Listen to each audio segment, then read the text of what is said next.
मेरे प्यारे दोस्तों नमस्कार। वेदार्थ क्लासेज के इस यूट्यूब चैनल पर आप सभी का स्वागत है।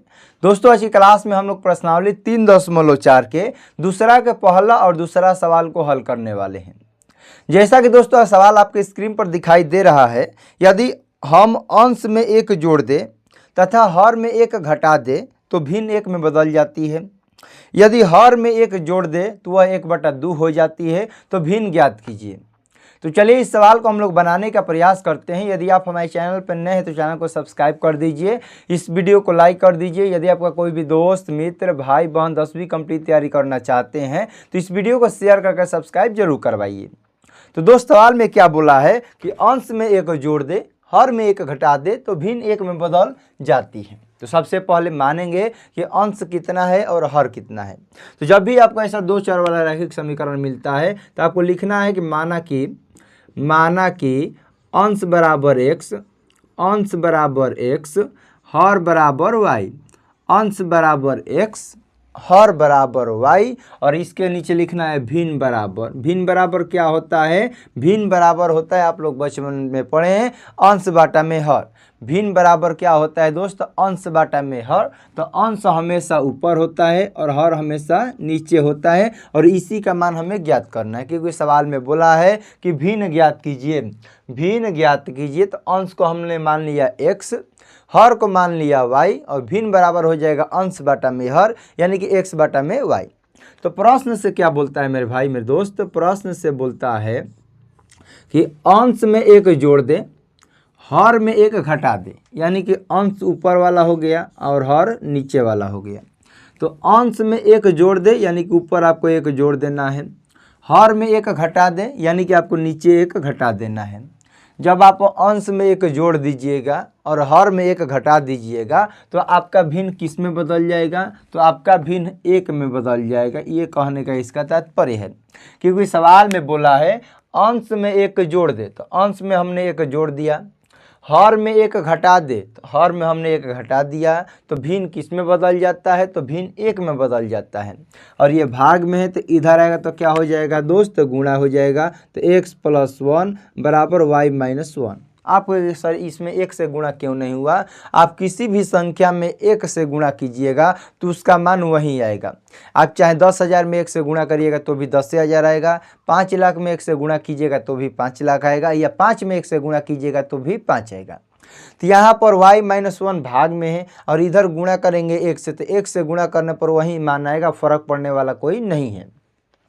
तो यहाँ पर हो जाएगा दोस्तों x, और ये प्लस का है तो इधर आएगा तो माइनस का, और ये माइनस का 1 है, और ये प्लस का 1 है तो बराबर की इधर आएगा तो माइनस का 1। तो x - y बराबर हो जाएगा माइनस प्लस माइनस का 2, और ये हो गया आपका समीकरण 1।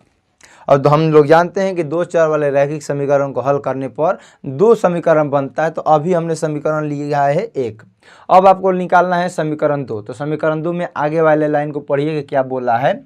फिर क्या बोलता है सवाल में? यदि अंश और हर के बारे में क्या बोलता है, क्योंकि x बटा y रहेगा। यदि हर में एक जोड़ दे तो भिन्न किस में बदल जाती है? तो भिन्न 1/2 में बदल जाती है। यहाँ पर किस में जोड़ना है? केवल हर में एक जोड़ दे, यानी कि अंश से कोई मतलब नहीं है। यदि आप अंश में हर में एक जोड़ देते हैं तो भिन्न आपका किस में बदल जाती है दोस्त? 1/2 में बदल जाती है। तो सवाल को एक बार फिर से पढ़िए। सवाल में बोलता है कि अंश में एक जोड़ दे हर में एक घटा दीजिएगा तो भिन्न आपका 1 में हो जाएगा। तो यहाँ से हल करने पर समीकरण 1 बना। फिर सवाल में बोलता है कि हर में एक जोड़ दे तो भिन्न आपका 1/2 हो जाएगा। तो हर में एक जोड़ दे तो आपका भिन्न हो जाएगा 1/2। ये भाग में है तो इधर गुणा में, और ये भाग में है तो इधर आएगा तो गुणा में। तिरछी गुणा किए होंगे आप लोग, तो 2 में x से गुणा करेंगे तो ये आपका हो जाएगा 2x, और y + 1 में किसी भी संख्या से 1 में गुणा करने पर उसका मान में कोई परिवर्तन नहीं होता है। ये प्लस का y है तो इधर आएगा तो क्या हो जाएगा? माइनस का y बराबर का 1। समीकरण आपका हो जाएगा 2, यानी कि 2x - y बराबर हो गया 1, और 1 और 2 को आप लोग हल कीजिए, आपका आंसर आ जाएगा। और इस सवाल को आपको विलोपन विधि से हल करना है। ये बात याद रखिए कि जब तक परीक्षा में नहीं कहेगा कि विलोपन से हल कीजिए, प्रतिस्थापन से हल कीजिए, ग्राफीय विधि से हल कीजिए या वज्र गुणन विधि से हल कीजिए, तो आपको जो तरीका आसान लगेगा उन सभी तरीका में से किसी से आप लोग हल कर दीजिएगा, आपका आंसर आ जाएगा। तो यहाँ पर हम इसको विलोपन विधि से हल करेंगे क्योंकि सवाल में बोला गया है कि इस सवाल को विलोपन विधि से ही हल करना है। और ये मैं मान के चलता हूँ कि आप लोग जब ये सवाल बना रहे हैं तो आपको विलोपन विधि आता होगा। यदि नहीं आता है तो क्या किया जाता है, शुरू वाले को दोनों को बराबर करना है। तो हम क्या लिखेंगे, समीकरण 1 में 2 से गुणा करने पर, समीकरण 1 में 2 से गुणा करके घटाने पर, समीकरण 1 में 2 से गुणा करके घटाने पर, समीकरण 1 में 2 से गुणा करके क्यों घटाया हमने, क्योंकि हम जानते हैं कि विलोपन विधि में या तो आप x को हटाइए या y को हटाइए, किसी एक को आपको हटाना पड़ेगा। तो यहाँ पर x 2 है और यहाँ पर x कितना है दोस्त, 1 है। तो हम बार बार बताएंगे शुरू वाले को हटाइएगा तो भी आसान रहेगा और y वाले को हटाइएगा तो भी आसान रहेगा, दोनों से आपका आंसर आएगा। लेकिन हम बार बार बताए ये भी है, आप x वाले को ही हटाइए तो और ही आराम हो जाएगा आपके लिए, क्योंकि बार बार इधर उधर दिमाग नहीं लगाना पड़ेगा। तो यहाँ पर क्या हो जाएगा, तो 2 से गुणा करेंगे तो आपका हो जाएगा 2x, ये हो जाएगा आपका 2y और ये हो जाएगा 2 दूनी के 4। आप यहाँ डायरेक्ट घटा भी सकते थे तो भी आंसर आ जाता। समीकरण 2 कितना दिया है, तो 2x माइनस के y बराबर का 1। ये प्लस में है तो माइनस में, ये माइनस में तो प्लस में और ये प्लस में तो माइनस में। तो समीकरण 1 में 2 से गुणा करके घटाने पर तो ये आपका ख़त्म हो जाएगा। माइनस से प्लस है तो माइनस प्लस माइनस हो जाएगा, ये माइनस है और ये माइनस है तो देखिए -4 और माइनस का 1, माइनस माइनस क्या होता है, प्लस होता है और दोनों में चिन्ह बड़ा हो उसको देख लेते हैं। माइनस से माइनस आपका कैंसिल हो गया तो 4 कितना हो गया 5। अब इस y का मान आप चाहें तो समीकरण 1 में रखिए या आप चाहें तो समीकरण 2 में रखिए, दोनों से आपका आंसर आ जाएगा। तो हम y का मान लिखते हैं समीकरण 1 में रखने पर, y का मान समीकरण 1 में रखने पर, y का मान समीकरण 1 में रखने पर। तो समीकरण 1 कितना दिया है, समीकरण 1 दिया है x माइनस y बराबर -2। x का x लिखेंगे, y का मान दोस्त 5 दिया और बराबर का -2 हो जाएगा। ये माइनस का 5 है तो इधर आएगा तो क्या हो जाएगा प्लस का 5, तो माइनस का 2 और प्लस का 5। माइनस प्लस होता है माइनस, तो 5 में से 2 घटेगा हो जाएगा आपका 3। तो अतः भिन्न बराबर क्या हो जाएगा दोस्त, भिन्न बराबर हम निकाले हैं x बटा में y। तो x बटा में y लिखेंगे, x का मान आया है 3 और y का मान आया है 5 और यही हो जाएगा हम लोग का सही उत्तर। ये क्या था दोस्त, अंश और हर का दूसरा का पहला सवाल था। इतना ही इजी सवाल होता है। आप लोग कभी भी 2 4 वाले रैखिक समीकरण पढ़िएगा तो, यदि आपको हिंदी पढ़ने आ जाएगा, मैथ की हिंदी पकड़ने आ जाएगा तो आपको समझिए कि इन सभी सवाल को उड़ाने में कोई समय नहीं लगेगा, क्योंकि सवाल में बोला है कि अंश में 1 जोड़ दे, हर में 1 घटा दे तो भिन्न 1 हो जाता है। हल करने पर समीकरण 1, यदि भिन्न में यदि हर में 1 जोड़ दे, यदि हर में 1 जोड़ दीजिएगा तो यह भिन्न आपका 1/2 हो जाती है। यहाँ से हल करिएगा तो ये समीकरण 2 बनेगा। समीकरण 1 में या तो समीकरण 1 और 2 को घटा दीजिए तो भी आंसर आ जाएगा। या मैंने आसान तरीका बताया है कि दोनों शुरू वाले को ही बराबर कर दीजिए, बार बार इधर उधर घूमने की जरूरत नहीं है, दोनों को बराबर कर दीजिए और घटा दीजिए। तो यहाँ पर 2 है और यहाँ पर 2 नहीं, तो हम लिखेंगे समीकरण 1 में 2 से गुणा करके घटाने पर, तो घटाया तो y का मान 5, y का मान समीकरण 1 में रखने पर x का मान और भिन्न निकालना है, तब भिन्न बराबर होता है अंश बटा में हर, यानी कि 3 बटा में 5 और यही हो जाएगा हम लोग का सही उत्तर। चलिए दोस्त आगे बढ़ते हैं प्रश्न संख्या दूसरा की तरफ। ये भी सवाल बहुत आसान है, आपसे परीक्षा में ऐसे सवाल कई बार पूछे जा चुके हैं। अब दूसरा सवाल को आप लोग पढ़िए। 5 वर्ष पूर्व नूरी की आयु सोनू की आयु के 3 गुनी थी। 10 वर्ष पश्चात नूरी की आयु सोनू की आयु की 2 गुनी हो जाएगी। तो नूरी और सोनू की आयु ज्ञात करें। तो सबसे पहले यहाँ पर 2 लोग हैं, एक नूरी है और एक सोनू है।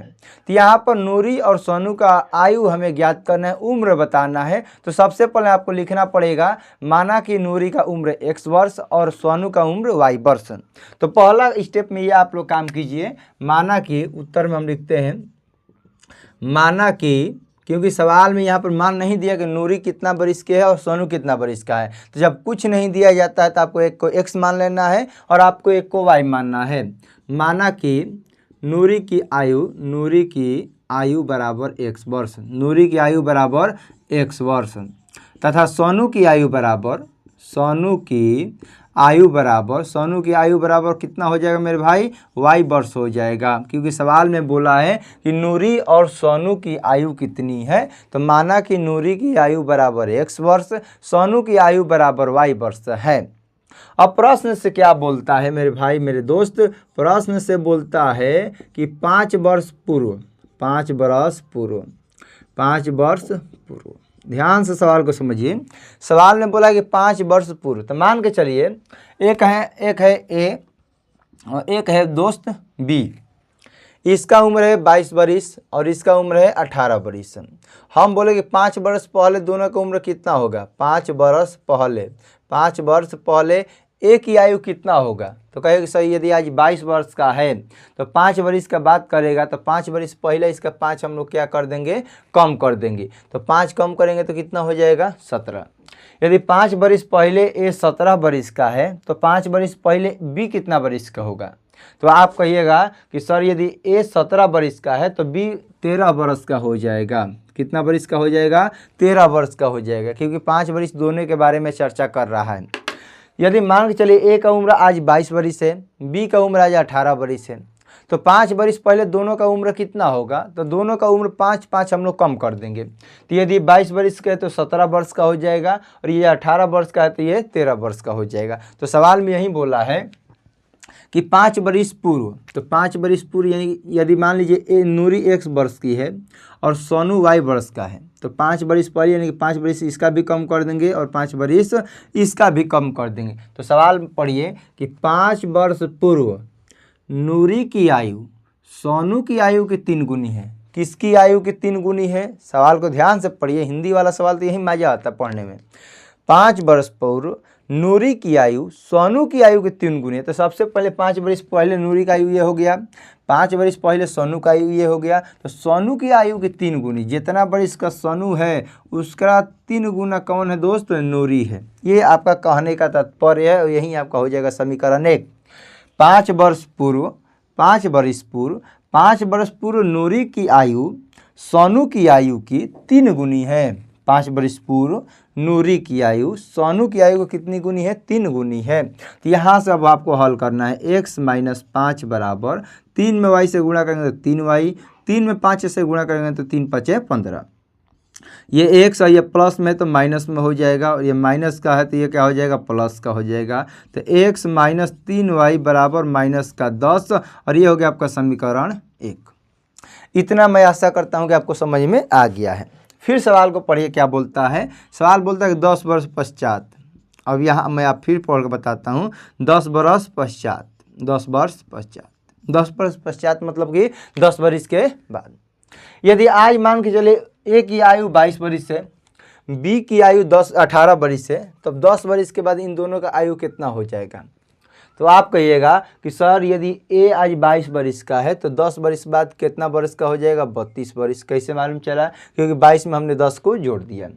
यदि ए आज 18, बी आज 18 वर्ष का है तो 10 वर्ष बाद कितना वर्ष का हो जाएगा, 28 वर्ष का हो जाएगा। इतना आपका दिमाग काम कर रहा है कि काम नहीं कर रहा है। तो सवाल में यही बोला गया है कि 10 वर्ष पश्चात नूरी की आयु सोनू की आयु की 2 गुनी हो जाएगी। तो 10 वर्ष पश्चात मतलब 10 वर्ष बाद, तो 10 वर्ष बाद यानी कि x + 10 y + 10। 10 वर्ष बाद यानी कि नूरी की आयु 10 वर्ष बाद सोनू की आयु की 2 गुनी हो जाएगी। सोनू की आयु की 2 गुनी हो जाएगी, ये इसका कहने का तात्पर्य है। क्योंकि सवाल में बोला है कि 10 वर्ष के पश्चात, तो 10 वर्ष इसमें भी जोड़ेंगे, 10 वर्ष इसमें भी जोड़ेंगे, तो 10 वर्ष पश्चात सोनू की आयु की 3 गुनी हो जाएगी। तो सोनू की आयु की हमने 2 गुनी किया।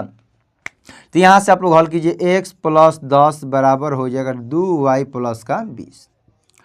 x + 10, x ये प्लस में 2 है तो इधर आएगा तो माइनस का 2y और 20 - 10 हो जाएगा। तो x - 2y बराबर 20 में से 10 घटेगा तो 10 और ये हो जाएगा आपका समीकरण 2। x है ये प्लस में तो इधर आएगा तो माइनस में, ये प्लस है तो इधर आएगा तो माइनस में। तो x - 2y बराबर हो जाएगा कितना दोस्त, 10 हो जाएगा। तो ये आपका समीकरण 1 और ये आपका समीकरण 2। और इस सवाल को आपको, इस एज वाले सवाल को आपको किस विधि से निकालना है, विलोपन विधि से निकालना है। तो तो विलोपन विधि बनेगा कैसे, तो शुरू वाले को बराबर कर दीजिए। तो यहाँ पर x है और यहाँ पर भी क्या है दोस्त x है। जब दोनों x है तो समीकरण 1 और 2 को घटा दीजिए, आपका आंसर आ जाएगा। मैंने बार बार बताया है किसी एक को आपको बराबर कर देना है, जैसे ही आपका एक कोई भी बराबर हो जाएगा आपका आंसर आ जाएगा। तो यहाँ भी x ठीक है, यहाँ भी वही x है, तो समीकरण 1 और 2 को घटाने पर लिखेंगे समीकरण 1 और 2 को घटाने पर, समीकरण 1 और 2 को घटाने पर, तो समीकरण 1 कितना दिया गया दोस्त, तो समीकरण 1 दिया गया है x माइनस 3y बराबर माइनस का 10। समीकरण 2 दिया है x माइनस 2y बराबर 10। ये प्लस में है तो माइनस में, ये माइनस में तो प्लस में, ये प्लस में है तो माइनस में। x से खत्म हो गया, ये 3 के आगे प्लस है और इस माइनस और ये प्लस है तो माइनस प्लस होता है माइनस, तो 3 में से 2 घटेगा तो माइनस का ये जो चिन्ह बड़ा रहता है डाल देते हैं। ये आप लोग बचपन से पढ़ते आ रहे होंगे। ये भी माइनस में और ये भी माइनस में, तो माइनस माइनस होता है दोस्त प्लस, और दोनों माइनस में तो आंसर भी माइनस में आ जाएगा। तो माइनस से माइनस कैंसिल हो गया, y का मान हो गया दोस्त 20। अब इस y का मान आप समीकरण 1 में भी रख सकते हैं और इस समीकरण 2 में भी रख सकते हैं, दोनों से आंसर आपका सही सही आएगा। तो हम लिखते हैं y का मान समीकरण 1 में रखने पर आपको जो आसान लगेगा समीकरण 1 में रखिए, समीकरण 2 आसान है तो समीकरण 2 में रखिए। तो हम लिखेंगे y का मान समीकरण 1 में रखने पर, y का मान समीकरण 1 में रखने पर, तो समीकरण 1 मेरे प्यारे भाई दिया है x माइनस 3y बराबर माइनस का 10। x माइनस 3y का मान दोस्तों दिया है 20 बराबर माइनस का 10। x माइनस 20 60 बराबर माइनस का 10। यह माइनस है तो इधर आएगा तो प्लस में हो जाएगा, तो x बराबर माइनस का 10 प्लस 60। माइनस प्लस होता है दोस्त माइनस, 60 में से 10 घटेगा 50। x हम लोगों ने किसको माना है, तो नूरी की आयु माना है। तो लिखेंगे नूरी की आयु बराबर नूरी की अतः नूरी की आयु बराबर x बराबर 50 वर्ष। सोनू की आयु y बराबर कितना हो जाएगा दोस्त, 20 वर्ष हो जाएगा। यानी कि नूरी 50 वर्ष की है और सोनू कितना वर्ष का है, 20 वर्ष का है, और यही हो जाएगा हम लोग का सही उत्तर। सवाल को यदि आपको पढ़ने जिस दिन आ जाएगा तो ऐसा सवाल आपसे कभी जीवन में छूटेगा नहीं। तो सवाल में बोला कि 5 वर्ष पूर्व नूरी की आयु सोनू की आयु के 3 गुनी है, तो 5 वर्ष पूर्व, 5 वर्ष पूर्व नूरी की आयु सोनू की आयु के 3 गुनी, तो सोनू की आयु के 3 गुना करने पर इतना आया। फिर समीकरण 1, फिर 10 वर्ष के बाद, तो 10 वर्ष के बाद इसका भी, तो 10 वर्ष के बाद इसका भी, तो 10 वर्ष के बाद नूरी की आयु सोनू की आयु के 2 गुनी हो जाएगी। तो ये हो जाएगा समीकरण 1। 1 2 को हल करने पर y का मान x के मान रखिए, आपका आंसर आ जाएगा। तो चलिए दोस्त आज की क्लास को यहीं पर समाप्त करते हैं। क्लास कैसा लगा कमेंट में जरूर बताइए। यदि आप हमारे चैनल पर नए हैं तो चैनल को सब्सक्राइब कर दीजिए, इस वीडियो को लाइक कर दीजिए। यदि आपका कोई भी दोस्त मित्र भाई बहन 10वीं कंप्लीट तैयारी करना चाहते हैं तो इस वीडियो को शेयर करके सब्सक्राइब जरूर करवाइए। मिलते हैं दोस्तों अगले क्लास में अगले सवाल के साथ, तब तक के लिए आपको जय हिंद जय भारत।